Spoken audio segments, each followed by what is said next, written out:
What's going on, guys? Welcome back to the channel.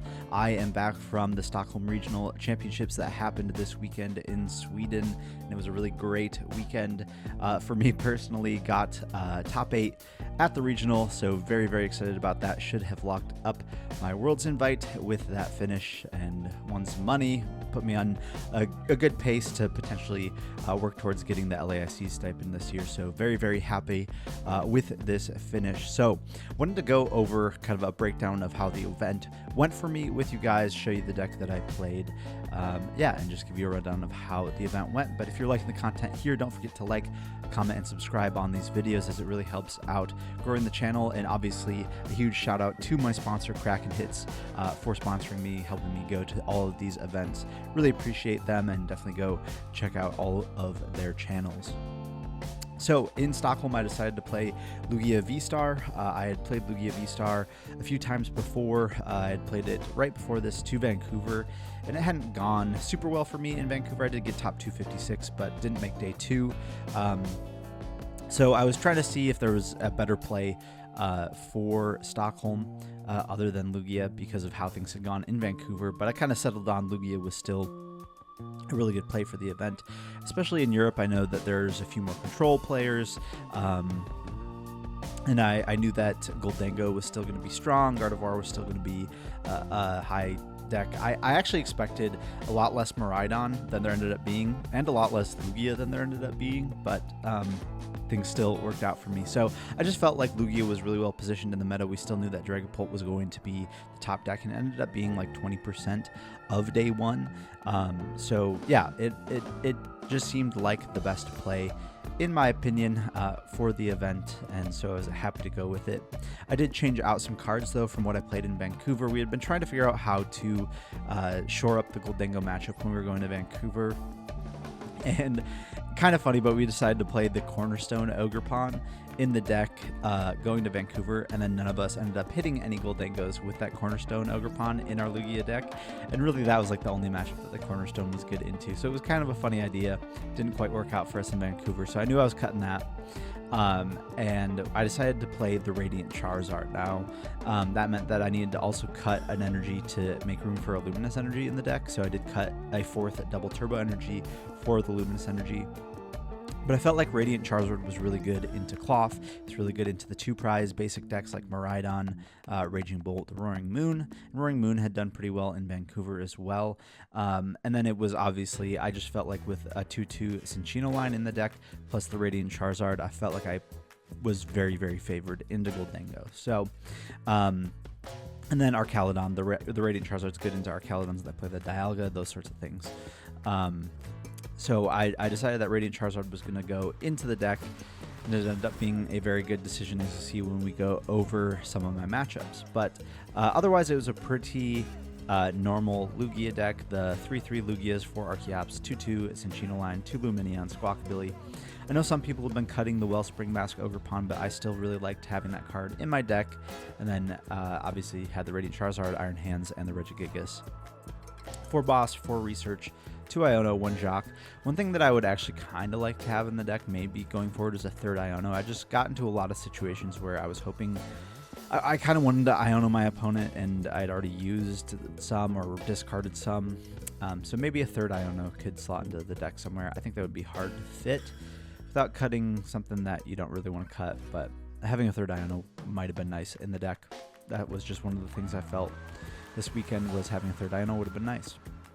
And then we have the 1 Jock, 4 Ultra Ball, 4 Capturing Aromas, 2 Nest Balls, 2 Mesagozas, then pretty standard energy counts except for the Luminous Energy, 4 Gift, 4 Jet, 3 Mist, 3 DTEs, the Legacy, and then the Luminous Energy. So overall, very happy with the list. I don't think I would have really changed anything. Obviously, I said having a 3rd Iono would have been nice, but I don't know what I would have cut. So looking back on the event, I don't think I really would have changed any of the counts in here. So very happy with how things went. But going over my matchups, round 1, I hit Nicolai Peterson on Goldengo. She was really nice, but the Radiant Shard really carried me in that first round.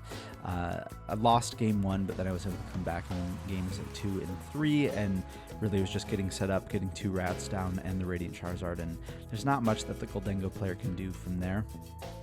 Round 2, I hit Igor on the Lugia mirror and was able to win that. I believe I lost the coin flip and he went first, but just didn't draw super well game 1, so I was able to win game 1. I think I lost game 2, and then game 3, where I got to choose first, I was able to win game 3. So happy to win the Lugia mirror. That can be kind of a scuffed matchup at times.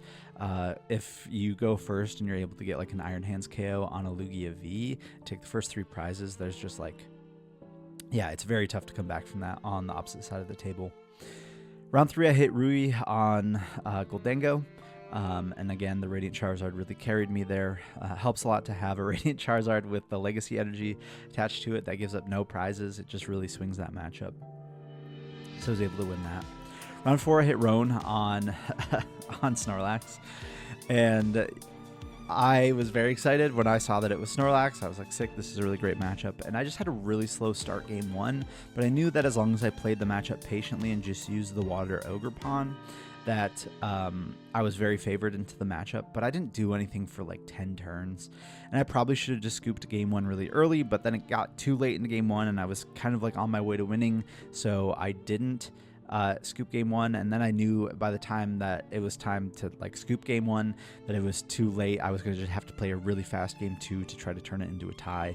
Couldn't quite finish game 2 in time. So should I have scooped earlier? Probably. I think the problem with scooping to Snorlax in game 1 when you know you have a very favored matchup is you're kind of conceding that it's going to be a tie then, because you could scoop game 1, but game 2 is going to go really long because it's an unfavored matchup for them, so they're happy to probably take a tie out of it.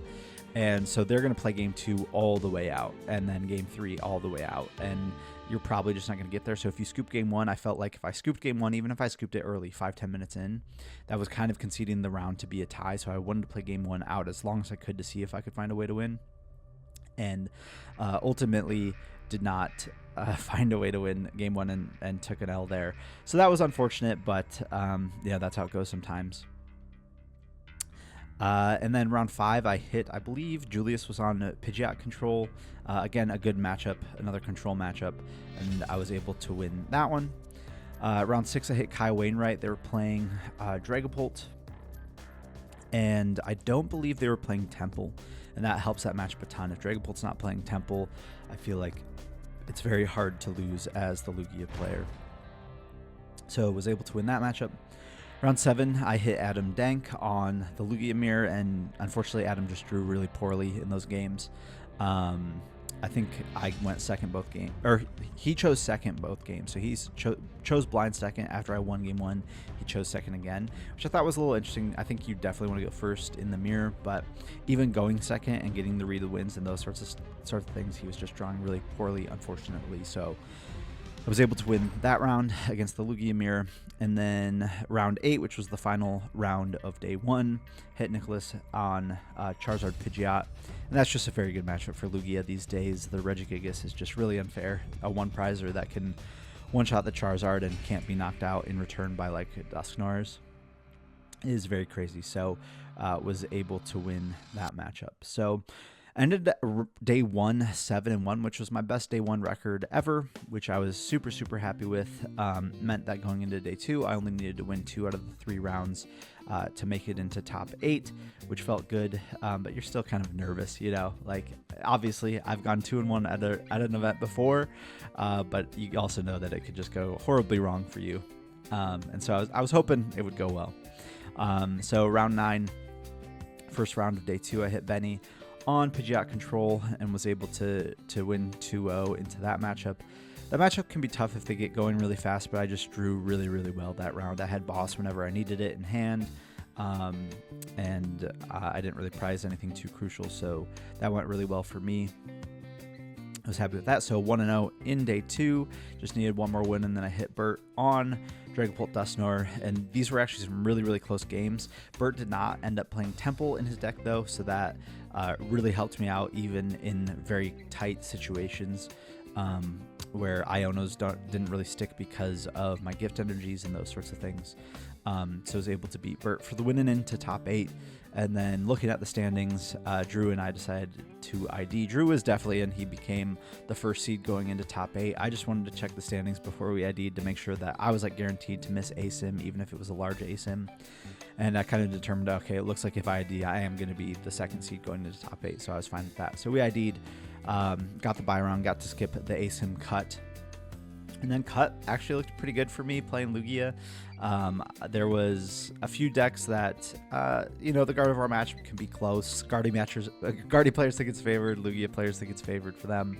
I think is kind of how that matchup goes. It is a scary matchup, but if I just get going really fast with like Iron Hands or a Wellspring Ogerpon early and into an Iron Hands or something like that, it can be pretty tough. For Guardies. So I feel good in the Guardy matchup. I felt good with Arcaludon and Cloth, and then Alessandro on control in cut. However, didn't quite end up working out for me. I hit Alessandro in top 8 playing Pidgeot control, and I felt like that matchup was good. I'd beat it twice already. I just didn't draw very well in game 1. I prized 2 bosses orders and then a 1/1 Cinccino line. And you definitely need those rats in that matchup, and you definitely need those bosses orders in that matchup. So prizing those was tough. I think the last prize card was Cinccino, so I was just never going to get a second rat down, and that was definitely difficult. Then game 2, I think I did not play super well in game 2. There was just situations where I spread my energy out way too much, even though he didn't get a Pidgeot up because I Wellspring Ogerponned him early, so he couldn't get any Pidgeys down. Even though I was able to do that, he drew pretty well, and I spread my energy out a bit too much, and he was able to Giacomo really effectively. So that was certainly a mistake, I think, on my end. I think I could have played game 2 a little bit better. Game 1, I don't know that there was anything I could have done better in game 1, but I definitely think I might have not played as well as I could have in game 2, which is unfortunate, but a good learning experience nonetheless. But yeah, super happy with the run, super happy with my first top 8, happy to have locked up the World's Invite, and it was just a very, very fun weekend. And then here's the stream graphic they had with the final standings. I ended up top 8, 6th, I guess, overall, but that doesn't change anything, just top 8 with Lugia, so super, super happy with that.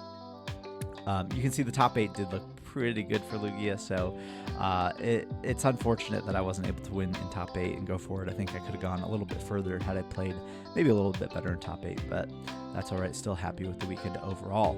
But again, shout out to my sponsor Krakenhits for sponsoring me, helping me go to all of these events.